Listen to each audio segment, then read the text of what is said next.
Anda lagi ada di sebuah ruangan, ya mungkin pas lagi rapat kantor yang sibuk banget gitu, atau acara keluarga besar, terus Anda mulai ngomong.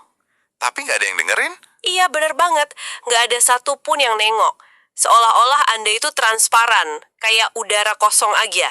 Keberadaan Anda benar-benar diabaikan dan dianggap nggak ada dampaknya sama sekali.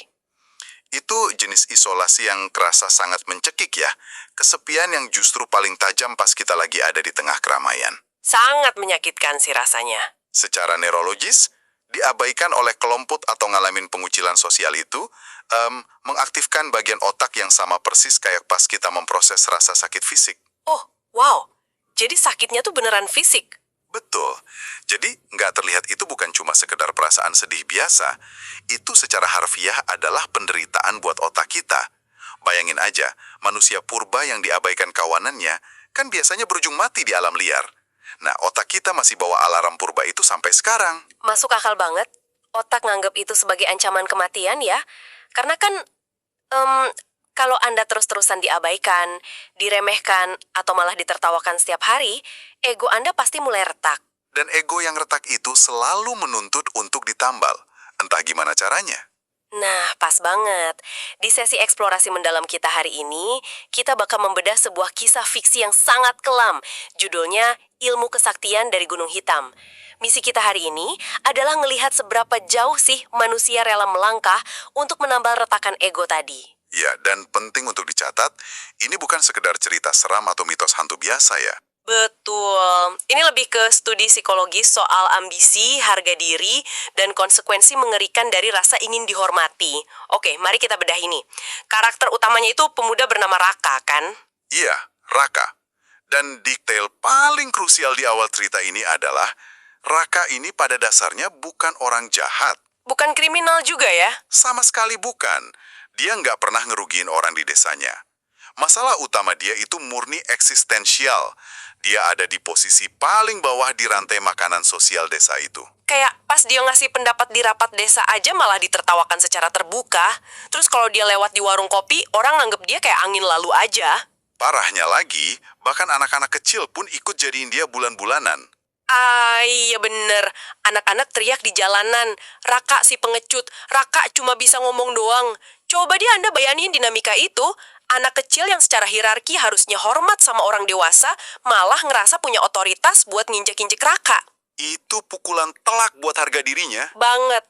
Ini tuh ibarat karyawan di kantor yang idenya selalu dicuri atau diabaikan. Sampai anak magang aja berani nyuruh-nyuruh dia. Terus-terusan digerus kayak gitu, rasa malunya ini perlahan berubah jadi sesuatu yang sangat beracun. Dia pengen ditakuti. Transisi emosionalnya ini sangat bisa dijelaskan secara klinis loh. Manusia itu kan secara alami diprogram untuk nyari validasi positif. Kita pengen diapresiasi, dicintai. Tapi pas lingkungan terus-terusan nutup akses ke validasi itu, Otak nggak langsung berhenti nyari validasi kan? nah itu dia. Otak nggak berhenti. Otak bakal beralih nyari jalan pintas yang lebih gelap, yaitu validasi negatif. Tapi tunggu dulu. Bukankah wajar sebagai manusia kita pengen dihargai? Di titik mana sih rasa ingin dihargai ini tiba-tiba berbelok tajam jadi keinginan untuk ditakuti? Karena dalam kondisi kelaparan sosial yang parah banget, rasa takut itu adalah tiruan yang paling mirip dengan rasa hormat. Dominasi ngasih ilusi kendali. Oh, saya paham maksudnya. Jadi Raka ini mulai menginternalisasi penolakannya. Kayak, kalau kalian nolak ngelihat aku sebagai manusia berharga, ya udah, aku bakal maksa kalian ngelihat aku sebagai ancaman. Bagi orang yang terbiasa transparan, dibenci itu jauh lebih baik daripada nggak dianggap ada. Wah, gelap banget ya pemikirannya. Dan ini bawa kita ke momen krusial pas Raka lagi ada di titik nadir kewarasannya. Dia lagi duduk sendirian di warung kopi tua, malam-malam. Terus ada kakek misterius berjubah lusuh nyamperin dia. Kakek yang digambarin punya tatapan tajam yang nembus tengkorak, gitu kan? Iya, benar. Dan pendekatannya si kakek ini manipulatif abis. Dia nggak nawarin kekayaan atau umur panjang. Dia langsung nusuk ke titik paling rentan Raka, cuma dengan satu pertanyaan santai. Kau ingin dihormati? Teknik manipulasi klasik. Kakek ini bertindak persis kayak perekrut sekte. Langkah pertama radikalisasi itu kan memvalidasi keluhan korban. Terus pas Raka mengiyakan, kakek itu ngeluarin kalimat yang jadi jebakan psikologis. Dia bilang, kalau ingin dihormati manusia, kau harus berani berurusan dengan sesuatu yang bukan manusia. cerdik banget ya. Iya, kayak dia ngasih tahu Raka, aturan main manusia tuh udah nyurangin kamu, jadi berhenti main pakai aturan mereka. Dia manfaatin rasa sakit Raka. Dan itu yang jadi fondasi kejatuhannya Raka. Keputusannya buat pergi ke Gunung Hitam itu sebenarnya udah final pas di warung kopi itu. Gunung Hitam cuma lokasi eksekusinya aja. Kesediaannya buat nukar apapun demi validasi udah terjadi pas dia ngangguk ke kakek itu. Kalau gitu, mari kita masuk ke elemen supranaturalnya, metode eksekusinya di Gunung Hitam. Kalau mentalnya emang udah hancur di warung kopi, metode apa yang dipakai di gunung itu buat ngelumpuhin sisa kewarasannya Raka? Jawabannya adalah isolasi total. Perjalanan Raka ini adalah contoh sempurna dari perampasan sensorik atau sensory deprivation. Syaratnya kan dia harus datang malam Jumat, tengah malam, dan sendirian. Lingkungannya bener-bener dirancang buat mutusin dia dari realitas ya. Deskripsi di ceritanya itu mencekik banget. Malam tanpa bulan, dingin. Tapi yang paling bikin merinding bukan gelapnya. Keheningannya. Betul, sunyi senyap. Pas dia masuk hutan, semua suara alam bati. Nggak ada jangkrik, nggak ada burung, nggak ada suara angin, ruang hampa suara. Satu-satunya yang kedengeran cuma langkah kakinya Raka. Krik-krik gitu, injak ranting. Secara neurologis, ketiadaan suara alam ini berakibat fatal buat otak kita. Otak manusia itu mesin pencari pola. Pas ditempatkan di lingkungan hampa rangsangan, sistem kewaspadaan kita jadi kacau balau. Oh, jadi otak mulai nyiptain halusinasinya sendiri buat ngisi kekosongan itu ya? Tepat banget. Detak jantungnya Raka, napasnya, atau gema langkah kakinya bakal diperkuat sama otaknya sendiri dan diterjemahkan sebagai ancaman. Dia dipaksa berhadapan sama teror dari dalam kepalanya sendiri sebelum ketemu entitas apapun. Gila, udah dilembutin kayak daging sebelum dipanggang gitu ya mentalnya. Terus setelah berjam-jam jalan dalam teror sunyi itu, dia nemu rumah kayu. Lampu minyaknya redup banget. Dan yang buka pintu itu lelaki tua pucat bermata kosong kayak sumur gelap. Duduk bersila di antara tikar dan dupa. Nah, si lelaki tua ini langsung ngasih tahu kalau ilmu ini bisa bikin orang paling berani sekalipun tunduk ketakutan. Tapi ada harganya. Dan harganya itu cuma satu kata, kesetiaan. Ambiguitas yang sangat disengaja. Kata kesetiaan buat pemuda desa yang lugu mungkin kedengeran kayak, oh, aku cuma harus patuh sama guru. Tapi nyembunyiin detail harga yang sebenarnya, itu taktik manipulasi biar korbannya setuju tanpa mikir panjang. Terus ritualnya dimulai. Lampu dipadamkan, dupa dibakar. Angin masuk dan rumahnya bergetar. Terus, nah ini dia. Ada satu aturan klasik yang dikasih ke Raka. Apapun yang terjadi, dia nggak boleh menoleh ke belakang. Aturan yang sangat mematikan. Tapi masalahnya pintu rumah kan udah ditutup rapat.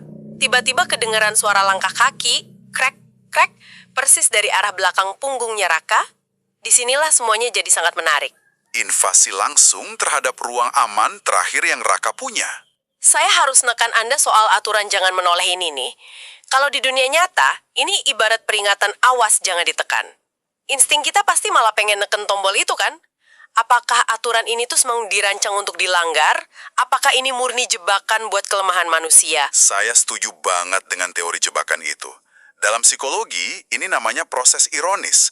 Semakin keras Anda nyuruh otak buat menekan sebuah dorongan, semakin dorongan itu menguasai Anda. Kayak pas kita mau tidur terus mikir, jangan pikirin kerjaan besok, malah kepikiran terus.